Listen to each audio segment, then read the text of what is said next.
What's on, ladies and gentlemen? My name's Ross, I like games, and today I'm here to tell you something I don't usually tell you. I don't usually come on here saying, you know what, dudes, we might need a ban coming in.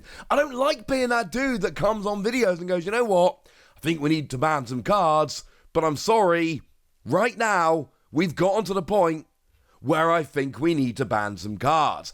Because you see, Op-08 came out at the end of May. And then fairly early on after that, we had the Championship 2024 Wave 1 Hiroshima tournament. Okay, cool. What won that? Well, the winning deck was Starter Deck 10 Law. Okay, seems like a pretty good deck. The runner-up deck was Starter Deck Law. At which point you look at that and go, hang on a second. Both the finalist decks in the first tournament, first big tournament at least, with Op-08 Legal, they were both Starter Deck 10 Law. Well, that's kind of interesting. Well, I've seen this in many card games, right? I follow a lot of card games. We often see this when a new set is released. There will be a deck that gets hyped up, gets played in huge numbers, and overrepresents in top cuts and finals of, big tournaments for the first week, because it's being massively hyped up and everybody's playing it. So we look at that with a little bit of skepticism and we go, well, that could be interesting. Let's check back. So we get a week later and we have the Championship 2024 Wave 1 Aichi tournament where the runner-up played Law, Starter Deck 10 Law, of course, and the winner played Starter Deck 10 Law. And we go, well, hang on a second. This is now starting to sound a little bit weird. We've had two tournaments in a row where both the finalist decks were Starter Deck 10 Law. This is something we might need to start paying attention to. We don't worry yet, but we're starting to pay attention. And then one more week later, that is this past weekend, we get to the Championship 2024 Wave 1 Tokyo First Tournament. That was literally 2 days ago. And the runner-up played Starter Deck 10 Law. And the winner played Starter Deck 10 Law. At which point we go, oh. Yeah, now we might have a problem. Because we've had 3 weekends in a row where we've had big tournaments with Op-08 Legal. And there have been 6 decks represented in the finals of those 3 tournaments. That's how it tends to work when you have 2 decks in the finals, 3 tournaments. And all 6 of them have been Starter Deck 10 Law. We're looking at a situation now where it's not a case of Law is the best deck, although obviously Law is the best deck, don't misunderstand me. But saying Law is the best deck doesn't really tell the story. Law isn't just the best deck. We've gone to the point where if you want to do well in a tournament, you have 2 choices. You can either play Law, or you can actually not do well in the tournament. For the past 3 weekends, we've had 3 big tournaments, and in all 3 of them, if you don't play Starter Deck 10 Law, you will not make the finals. Now, some of you at this point are going to be going, all right then, Wassy, hang on a second. Starter Deck 10 Law was in Starter Deck 10. It wasn't in Op-08. Why has Starter Deck 10 Law suddenly become massively good? Was there some big shift in the metagame from the new cards, or were there new cards that were released? And the answer is, it's largely new cards. But when I say new cards, I'm using the plural extremely loosely here. Because when we look at the new cards in Starter Deck 10 Law, and I did go and put all the cards on the screen, you'll notice there's not a huge amount, there's a few differences here or there, but the core of the deck remains the same regardless of where we're looking, and there are basically 2 new cards from Op-08 that are played in Starter Deck 10 Law, and that is, we got Black Maria and Charlotte Pudding. That's basically it. As a side note, both of these cards do have alternate arts in Op-08, and honestly, the secret's out at this point. So the chances are you're not going to be able to find these for a decent price, but just kind of keep your eyes open, because if you see pre-orders for these cards at a decent price, you probably won't. But just in case, these are cards you're going to want from Op-08, unless there are bans, etc., which, as I've said, I'm going to get to in a second. So why are these cards so gosh darn good? Well, Charlotte Pudding, what we've got here is a skill whereby on your turn, once per turn, If you return a Don card to your Don deck, add a Don card from your Don deck to your field rested. It's a decent enough skill. You may recognize it as the same skill that we saw on the kid from Op-05. Same skill. When you return a Don card from your field to your Don deck, you get to add a Don card rested. And Kid was a blocker. Kid's also a 5 cost, but is a 3 cost. That's the big difference between them. Also, you'll notice when I'm showing you the deck lists, people are playing a playset of Kid. They're just also playing a playset of Charlotte Puddin'. Fun side note, you can play Manga Rare Kid if you really want to, if you really want to beef out your deck. And there was, of the 6 deck lists I showed you, there was actually one that did. The runner-up over in IG did play a playset of Manga Rare Kid. But the real new card here, the one that's broken the deck wide open, is Black Maria, which you may notice the first time I showed you that card, and the receipts are on the channel. Go back and check out the channel. Go back and check out that video. I'll try and remember to link it in the description. I told you at the time this card was going to be a problem. I told you this card was too good, and it wasn't a difficult prediction to make. I was not the only one saying it, but that has proven to be the case. Because we've got an activate main once per turn. As long as you don't have any other Black Maria in play, you can play 5 Don cards from your Don deck rested, but at the end of your turn, it's also got counter plus 2,000, which is absurd, in addition to everything else. But then at the end of your turn, you need to return Don cards to your Don deck until you got the same number in play as your opponent, or fewer. And there are different ways to look at this. Like, obviously, you're not going to be able to use the Don very much because you play them rested and they kind of go back at the end of your turn, which is a little bit sad. But one of the important things to point out here is they work with Don minor skills. And this is the biggest thing about Black Maria. Black Maria may play rested Don and then return them, but firstly, Don minor skills with purple mean you'll often be behind on Don. So you play them out and you only have to give them back until you got the same number as your opponent. So if you've used a bunch of Don minor skills and you've got 5 less than your opponent, you play the 5 of Black Maria and you get to keep them. But also, cards you play with Black Maria, you can use with Don minor skills. Play them out, use your Don minor skills, and then at the end of your turn, you look to see if you got the same number as your opponent or more, and if you got more, you have to put some back. And that's where this comes in with Starter Deck Lore. Because Starter Deck Lore's got the phenomenal skill, activate main once per turn, Don -3, place up to one of your opponent's characters with 3,000 power or less to the bottom of the owner's deck, and then play a character card, with a cost of 4 or less from your hand. The biggest issue with Lore was always the fact that you couldn't string this skill very easily. It's always been a good deck. Right now, over in the West, we are playing in the EB01 format. That is our most recent set. OP07 is coming soon. We've not had it yet. And it's a top 5 deck. Right now, over on LimitlessTCG.com, it's sitting there as... well, this and Red White Beard are really jostling for 4th place. It's massively below Yellow Katakuri, Black Moria, and Blue Black Sakazuki, but it is right there in terms of, you know, the 4th best deck. It's decent. It's not the best deck, but it is a good deck. The issue is that phenomenal skill that takes one of your opponent's cards off the field and lets you play one of your own. It's hard to string that. Now, right now, we do actually have Kid legal.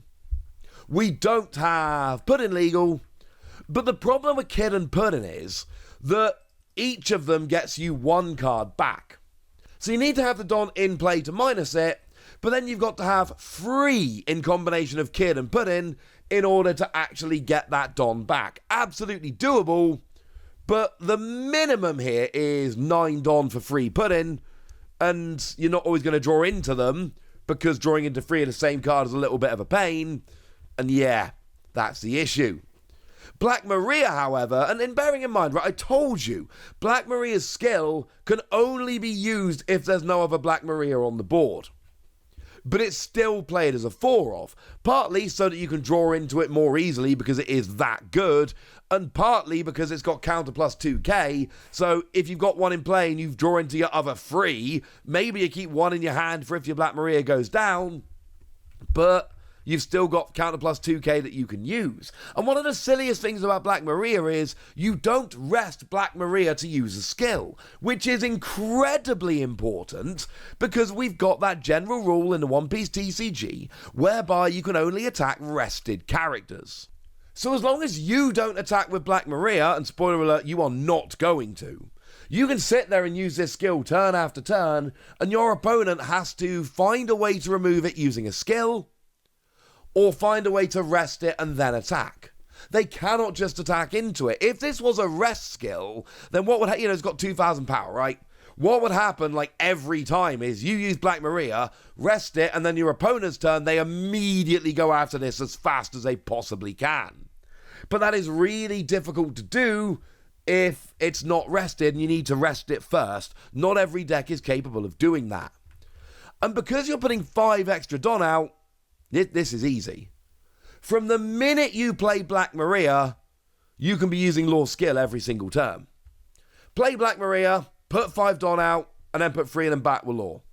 And then the next turn, put 5 Don out, put 3 of them back with Law. And you're getting to use a skill with literally no downside, and you've actually got 2 extra Don on the field.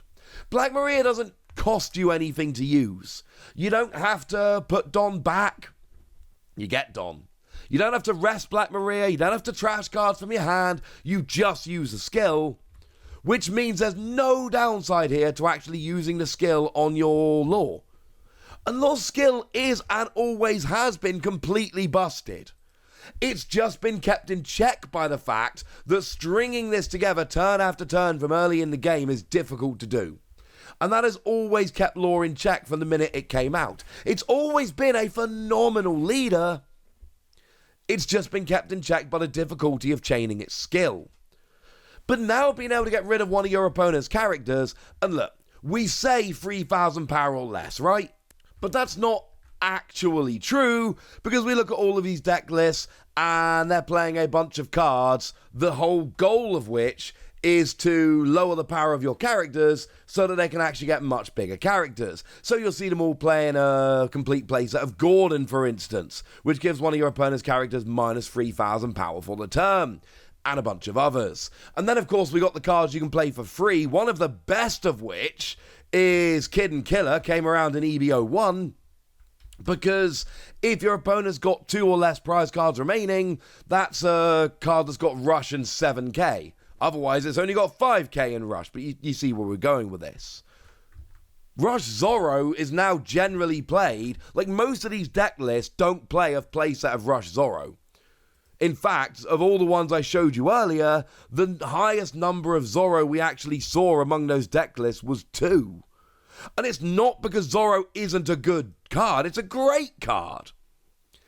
It's because Zoro is a card that's got Rush, and it's a decent card that's got Rush, but it's not actually as good as Killer and Kid, which means we've even pared down the amount of Zoro we play because Killer and Kid is better. Like, bringing in Killer and Kid in EB01 made this a way better deck because it gave you a much better card with Rush. But it wasn't a problem at that point. In Op-07, we got Sanji, which is a great, great card. It's 6 cost 6,000 power blocker, counter plus 2,000, but if you've got at least 2 Don fewer than your opponent in play, then you actually get to play this with a cost reduced by 3, i.e. it becomes a free cost, 6,000 power blocker with counter plus 2k, which is obviously absurdly good. Alright? But that didn't make the deck broken. The last couple of sets have given us, one good card for Law, and it's made it better. And honestly, if all we'd had in this set was Charlotte Puddin', that would have made the deck better. It would not have made the deck broken. The problem here, and I hope I've explained it well enough, the problem is Black Maria.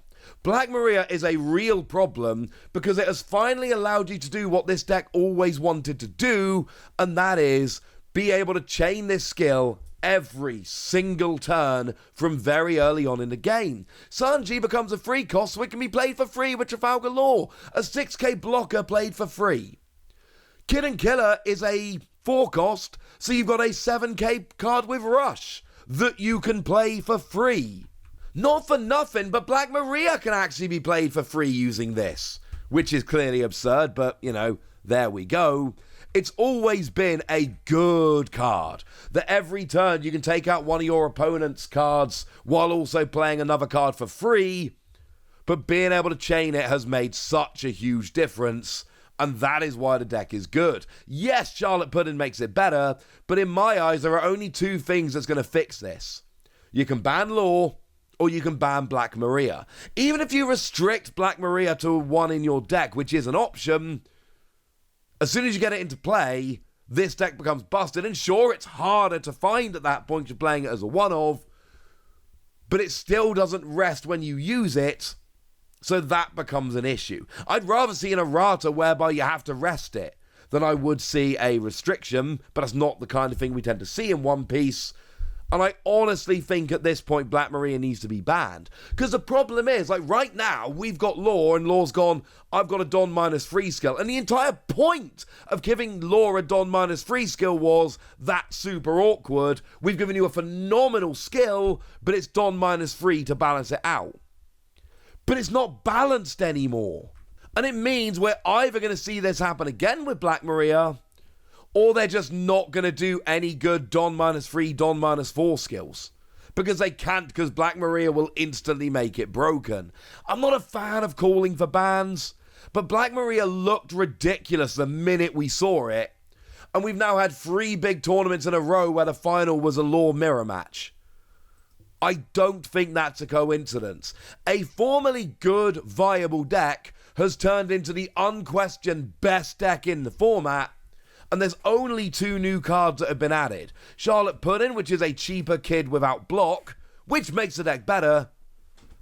And then Black Maria, which is absolutely, utterly absurd. So there we go. That's what you need to know. And now it's over to you guys. Do you agree with me? Do you think this is too good? Or am I being a bit over the top? Let me know in the comment section. Get us. Be nice. And then make sure you like this video, subscribe to this channel, follow me on Twitter at TheWasi. That's where we talk about One Piece and a bunch of other card games. And please do consider checking out patreon.com/PTCG Radio, where you can support the channel, get some bonus podcasts, and all kinds of fun things.